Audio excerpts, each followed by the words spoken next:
তিনটা বছর কি আপনি একাত্ম জীবন যাপন করছেন? আমার একটা ছেলে আছে ভাই, 4 বছর বয়স। ছেলে আছে? জি। স্বামী মারা গেছে কত বছর? 3 বছর। আচ্ছা, আপনি এখন বর্তমানে কি কাজে জড়িত? আমি এখন একটা দোকানে কাজ করি ভাই। একটা দোকানে কাজ করতেছেন? মুদি দোকান? জি। মুদি দোকানে কাজ কাপড়ের দোকান, কাপড়ের দোকান। সেই দোকানে কাজ করে আপনি জীবন যাপন মানে চাহিদা হ্যাঁ হ্যাঁ, হয় না, তাতে সংসার চালানো যায় না ভাই। সংসার চালানো যাচ্ছে না। আপনি কি এখন বিয়ে শাদী বসতে যাচ্ছেন? হ্যাঁ, বিয়ে শাদী বসতে চাইতেছি, সেরকম ভালো যদি একটা ভালো মানুষ হয় তাহলে।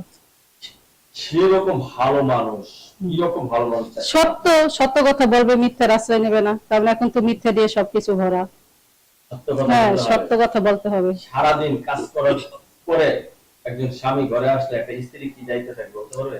হ্যাঁ, অবশ্যই তার অনেক দায়িত্ব থাকে। দায়িত্বটা হলো, স্বামী যখন বাহির থেকে আসবে কাজ কর্ম কইরা পরিশ্রম কইরা, তখন তাকে যদি পানি আগায় দিতে হয়, পানি এরকমই যদি হয়, তাকে পানি দিতে হবে, গামছা দিতে হবে, তার খাবার দিতে হবে, তাকে বিশ্রামের জন্য হ্যাঁ বিশ্রামের জন্য তাকে সবকিছু করে দিতে হবে। কারণ আপনি সংসার তো করেছেন। হ্যাঁ অবশ্যই। সংসার করেছেন না? জি জি।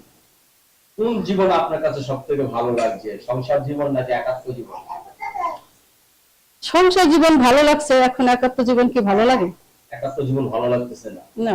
সামনে বড় শীত আসতেছে, এই শীতের আগেই কি একজন জীবন সঙ্গী চাচ্ছেন? এই শীতের আগেই কি একজন জীবন সঙ্গী চাচ্ছেন? এখন ওরকম যদি ভাগ্যে মিলে তাহলে হবে।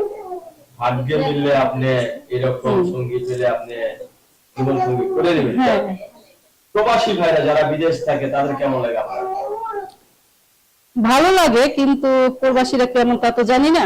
প্রবাসী আর দেশের না, সবাইকেই ভালো লাগে, কিন্তু একজন ভালো ছেলে